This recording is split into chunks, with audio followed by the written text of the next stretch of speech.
네, 성경 말씀 같이 보겠습니다. 오늘 성경 말씀은 출애굽기 25장 1절에서 9절까지 말씀입니다. 출애굽기 25장 1절에서 9절까지 말씀을 제가 봉독하겠습니다. 여호와께서 모세에게 말씀하여 이르시되 이스라엘 자손에게 명령하여 내게 예물을 가져오라 하고 기쁜 마음으로 내는 자가 내게 바치는 모든 것을 너희는 받을지니라. 너희가 그들에게서 받을 예물은 이러하니 금과 은과 놋과 청색 자색 홍색 실과 가는 배 실과 염소 털과 붉은 물들인 숫 양의 가죽과 해달의 가죽과 조각목과 등효와 관유에 드는 향료와 분향할 향을 만들 향품과 호마노며 에봇과 흉패에 물릴 보석이니라. 내가 그들 중에 거할 성소를 그들이 나를 위하여 짓되 물은 내가 내게 보이는 모양대로 장막을 짓고 기구들도 그 모양을 따라 지을지니라. 아멘. 우리가 같이 지금 출애굽기를 보고 있는데요. 이 출애굽기는 물론 더 세부적으로 자세히 더 나눌 수도 있지만 크게는 세 부분으로 나눌 수가 있습니다. 첫 번째는 출애굽, 애굽을 탈출한 것이죠. 출애굽, 그리고 십계명, 그리고 마지막 세 번째는 성막에 관한 이야기입니다. 그래서 이 출애굽기 세 부분으로 나눴을 때 출애굽기 25장부터 맨 끝에 40장까지는 32장에 가면 이제 금송아지 사건이 나오거든요. 모세가 안 내려오니까 아론과 이스라엘 백성들이 금송아지를 만드는데 그 금송아지 사건을 제외하고는 25장부터 40장까지 다 성막에 관한 내용입니다. 성막을 이렇게 지어라. 그리고 이렇게 지었다. 이런 이제 내용이 나오는데 출애굽기 전체 40장 중에 무려 14장이나 할애된 내용이 바로 이 성막에 관한 내용입니다. 이것은 이제 성막이 얼마나 출애굽기에서 또 이스라엘 백성에게 핵심적이고 중요한 것인가를 보여주는 그런 것이라고 할 수 있죠. 이 성막이 등장하는 시기를 보면 출애굽 이후 그리고 가나안에 들어가기 전에 시내산에 정착해 있는 지금 시기에 있습니다.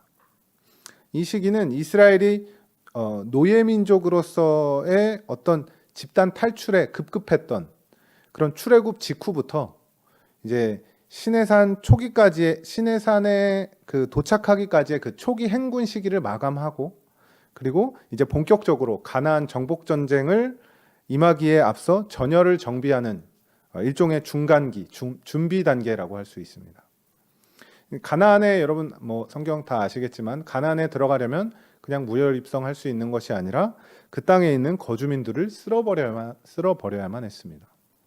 가나안이 허허 벌판이 아니라 이미 세속 문화와 이방 종교가 자리 잡고 있는 그런 곳이었기 때문에 이스라엘은 그 가나안과 싸워야만 했습니다. 그 싸움을 싸우기 전에 지금 하나님이 너희와 함께 하신다라는 것을 보여주는 의미로 성막이 있는 것이죠. 이 성막은 하나님의 임재를 상징하는 것입니다. 하나님께서 그의 백성과 함께 하신다는 것을 의미합니다. 이 하나님이 그의 백성과 함께 하신다는 의미로서 이 성막은 신약 시대로 오게 되면 하나님의 구원의 관점으로 볼 때 이 성막은 곧 예수 그리스도를 가리키게 됩니다. 임마누엘, 하나님이 우리와 함께 하신다, 그 의미이죠. 마태복음 1장 23절에 보면 이 말씀이 나옵니다. 나오나요? 네. 보라, 처녀가 잉태하여 아들을 낳을 것이요 그의 이름을 임마누엘이라 하리라 하셨으니 이를 번역한즉 하나님이 우리와 함께 계시다 함이라.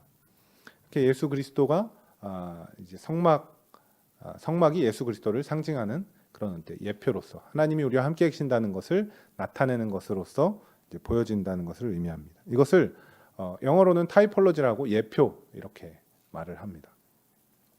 그래서 이 성막이 우리에게 중요한 이유, 지금 우리에게 중요한 이유가 뭐냐면 구약 시대 때 하나님을 만나는 방식으로서 성막이라는 제도가 주어졌기 때문입니다.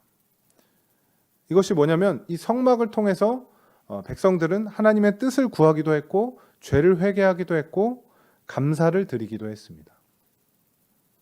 이것을 우리 시대로 적용한다면 우리는 예수 그리스도를 통해서 하나님께 나아가고 하나님의 뜻을 구하고 죄를 회개하고 하나님께 감사를 드릴 수가 있게 된 것이죠.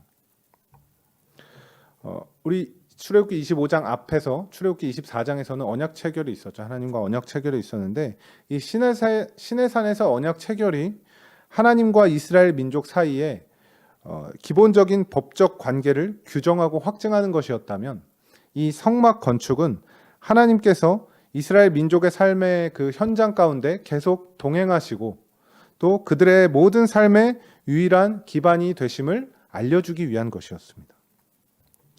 다시 말해서 시내산 언약이 하나님과 그 백성 상호 관계에 치중한 그런 것이었다면 이 성막은 하나님의 은혜로 선민의 현실적 필요에 충족에 치중한 그런 내용이라는 겁니다.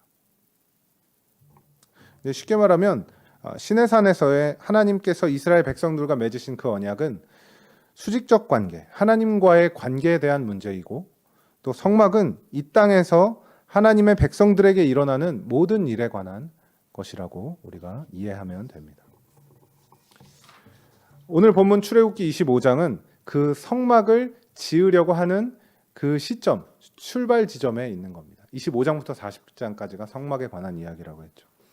그 시작 지점에 성막에 대한 이야기가 시작되는 부분에 지금 어떤 내용이 나오냐면 하나님께서 이스라엘 백성들에게 성막을 위한 예물을 가져오도록 지금 명하고 계신 겁니다. 오늘 말씀을 살펴보면 신자들의 삶에 있어서 몇 가지 중요한 영적인 원리들이 있습니다. 그 중에 하나가 9절인데요. 9절 말씀 보면 이렇게 나와 있죠. 물은 내가 내게 보이는 모양대로 장막을 짓고 기구들도 그 모양을 따라 지을지니라. 보면 출애굽기 이제 성막에 관한 스토리를 쭉 보시면 하나님이 성막을 어떻게 지을지 자세하게 이제 사용 설명서처럼 이렇게 안내를 해주세요.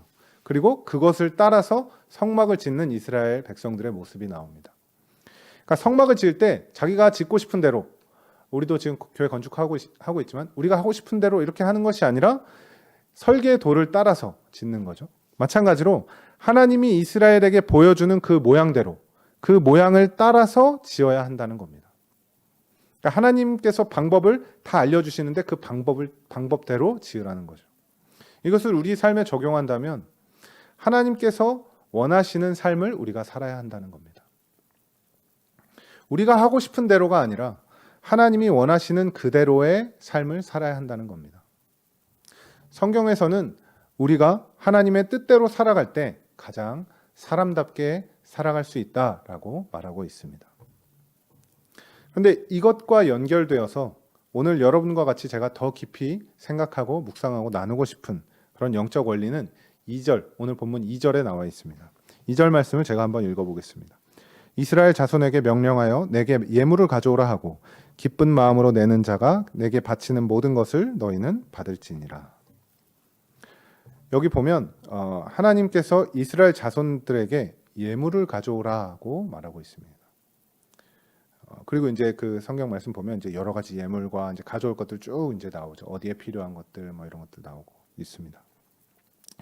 이 예물은 성막을 지을 때 필요한 재료들인데요.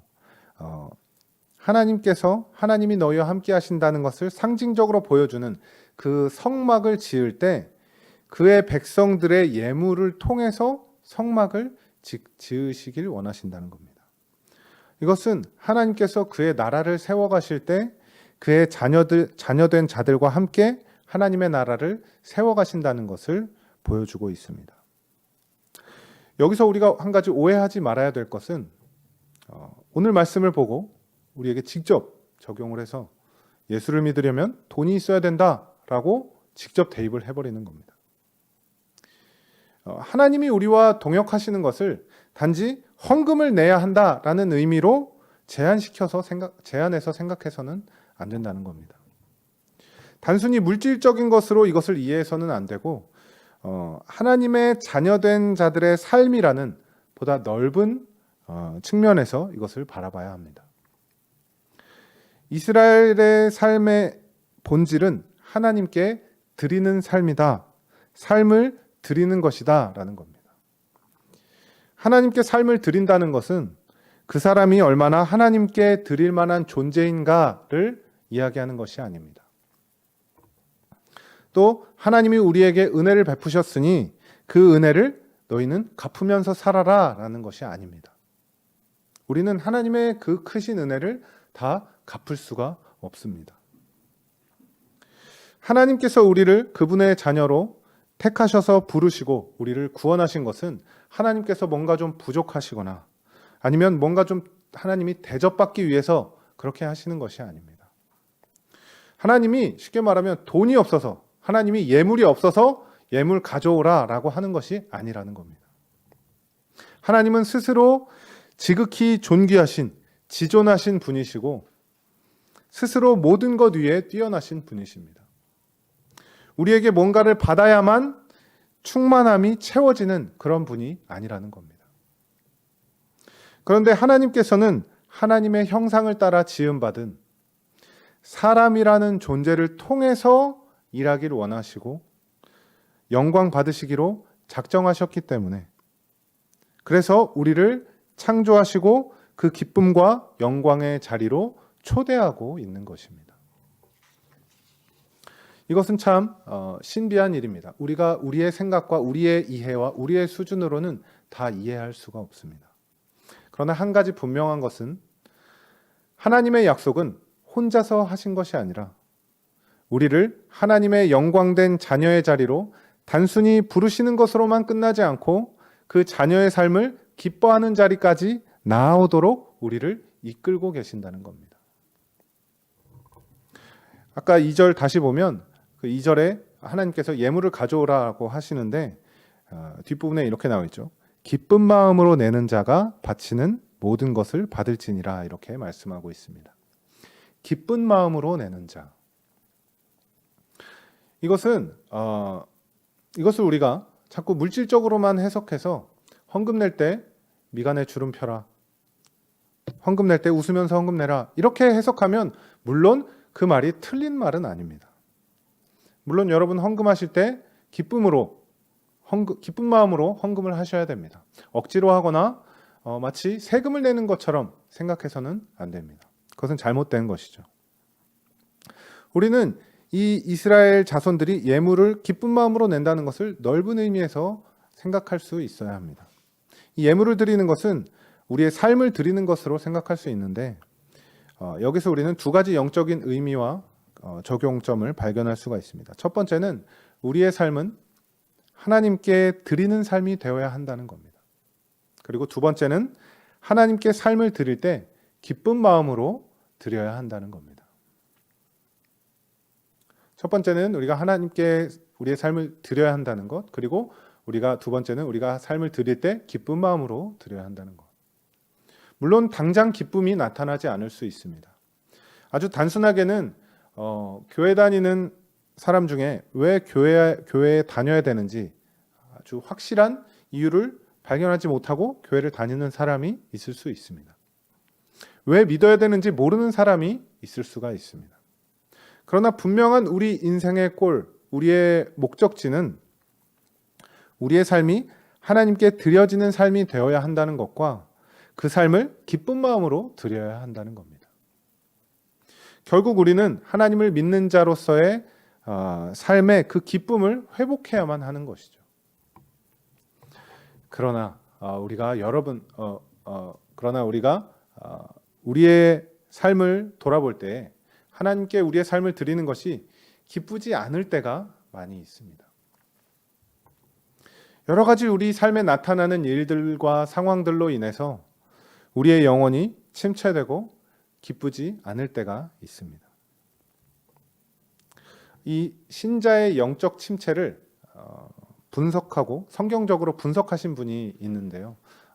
들어보신 분은 아시겠지만 마틴 로이드 존스 목사님이라고 하는 분입니다.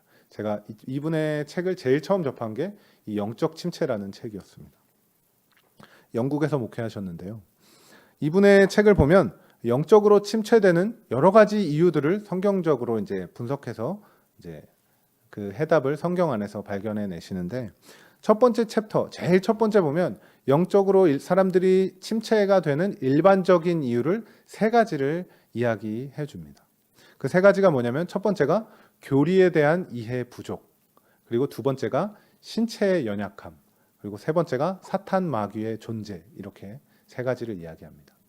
첫 번째가 교리에 대한 이해 부족, 두 번째가 신체의 연약함, 세 번째가 사탄의 존재입니다. 이 교리에 대한 이해가 부족하다는 것은 뭐냐면 이 믿는다는 게 무엇인지, 믿음이 무엇인지, 신자의 삶이 무엇인지, 하나님이 어떤 분이신지 이런 것들에 대한 바른 이해를 말합니다.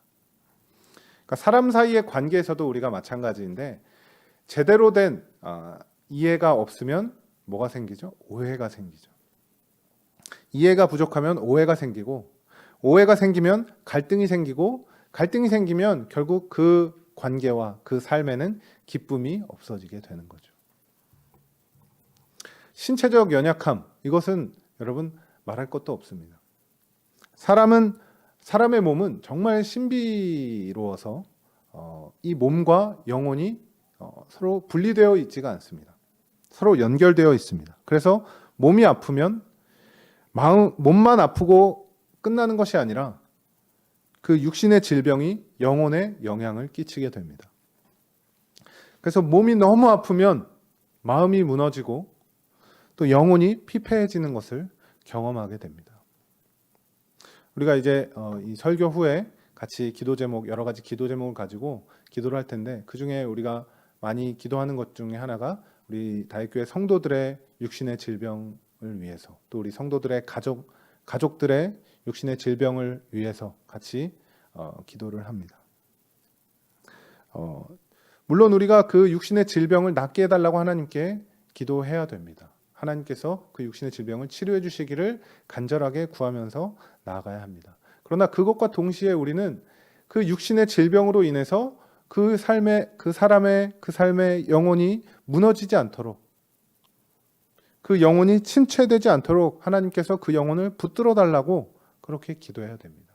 물론 육신의 질병이 낫게 되는 것 우리 삶에 너무나 중요하지만 어쩌면 영혼이 무너지지 않고 영혼이 침체되지 않은 것이 더 중요한 일일지도 모릅니다. 그리고 우리의 영혼이 침체되는 또 한 가지 이유는 사탄 마귀의 영향입니다. 사탄 마귀의 존재이죠. 성경은 분명하게 이 사탄의 존재를 인정하고 있습니다. 사탄이 있다. 사탄이 활동을 한다. 여러분, 사탄이 활동하는 목적이 무엇인지 아십니까? 사람을 낙심하게 하고 사람을 유혹해서 시험에 걸려 넘어지게 하는 일을 하죠. 사탄은. 그 일을 통해서 사탄이 궁극적으로 이루고자 하는 것이 뭐냐면 바로 우리와 하나님과의 관계를 분리시키는 겁니다.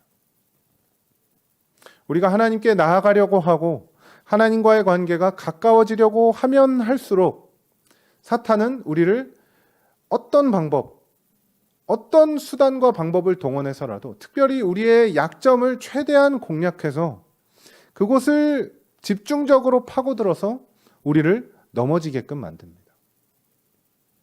그래서 결국 우리를 하나님과 분리시키려고 하는 것이 사탄의 궁극적인 목적입니다. 이렇게 우리를 영적으로 무너지고 좌절시키려고 하는 모든 상황 속에서 우리가 영적인 침체를 극복하고 진정한 기쁨의 삶을 회복할 수 있는 그런 비결이 하나 있습니다. 여러분께 소개하겠습니다. 그것이 시편 42편의 말씀입니다. 시편 42편 5절 말씀을 제가 읽겠습니다. 내 영혼아, 네가 어찌하여 낙심하며 어찌하여 내 속에서 불안해하는가? 너는 하나님께 소망을 두라. 그가 나타나 도우심으로 말미암아 내가 여전히 찬송하리로다. 내 영혼아, 우리의 영혼을 향해서 외치는 것. 어찌하여 낭망하여 어찌하여 불안해하는가? 우리의 소망은 하나님께 있음을 기억하게 하는 그런 선포입니다. 여러분, 우리가 만약에 우리 주변에, 우리 가족 중에, 내 가까운 사람 중에 어떤 사람이 좌절하고 어떤 일로 인해서 영혼이 침체되고 낙심하고 있다면 여러분, 그냥 지나치면 안 되지 않겠습니까? 그에게 조금이라도 힘이 되어주고 위로가 되고 용기가 되어주는 그런 말을 해서 그에게 힘과 용기와 위로를 주어야 되지 않겠습니까? 마찬가지로 우리의 영혼이 낙심하고 여러 가지 어려움으로 삶의 기쁨을 잃어버렸다면 그 기쁨을 잃어버린 나의 영혼에게 우리 자신이 이 성경 말씀을 근거로 선포를 하는 겁니다. 내 영혼아, 네가 어찌하여 낙심하며 어찌하여 내 속에서 불안해하는가? 너는 하나님께 소망을 두라. 그가 나타나 도우심으로 말미암아 내가 찬송하리로다. 말씀을 맺겠습니다. 우리는 하나님의 계획 가운데 하나님의 인도하심을 따라 살아가는 하나님의 자녀들입니다. 기독교인의 삶은 우리가 어떻게 생각하든지 하나님께 드려지는 그런 삶이 될 것입니다. 이런 우리의 삶이 가치 있고 의미 있는 삶이 되려면 우리가 우리의 삶을 하나님께 드린다는 것에 그 기쁨을 회복해야 될 줄로 믿습니다. 우리가 살다 보면 점점 나이가 먹고 세월이 흐를수록 웃을 일이 잘 없는 것 같아요. 그리고 삶이 점점 힘겹게 느껴질 때가 있습니다. 여러분 지난 주일에 최창원 목사님 설교 들으셨죠? 못 들으신 분은 다시 한번 가서 들으시기 바랍니다. 삶이 얼마나 힘겹고 무거운지 그 마음을 같이 나누고 위로하는 그런 말씀입니다. 네. 여러분 삶 가운데도 참 힘겹고 참 마음이 무너지고 참 그렇게 우리의 영혼이 침체될 때가 있습니다. 그럴 때마다 우리가 우리의 삶을 받으시고 우리의 소망이 되시는 하나님을 바라보는 그런 우리의 삶이 되기를 바랍니다. 그렇게 주님 안에서 기쁨으로 살아가는 저와 여러분의 삶이 되기를 주님의 이름으로 축원합니다. 함께 기도하시겠습니다. 하나님 아버지, 우리의 삶을 주님께 기쁜 마음으로 드리게 하여 주시옵소서. 우리의 능력과 우리의 지혜가 부족하오니 하나님 우리를 도와주셔서 우리에게 주어진 삶을 믿음으로 잘 감당할 수 있게 하여 주시옵소서. 우리에게 구원의 기쁨을 다시 회복시켜 주시고 우리의 삶이 힘들 때마다 우리의 소망 되신 주님을 바라보는 믿음을 더하여 주시옵소서. 예수님의 이름으로 기도드립니다. 아멘.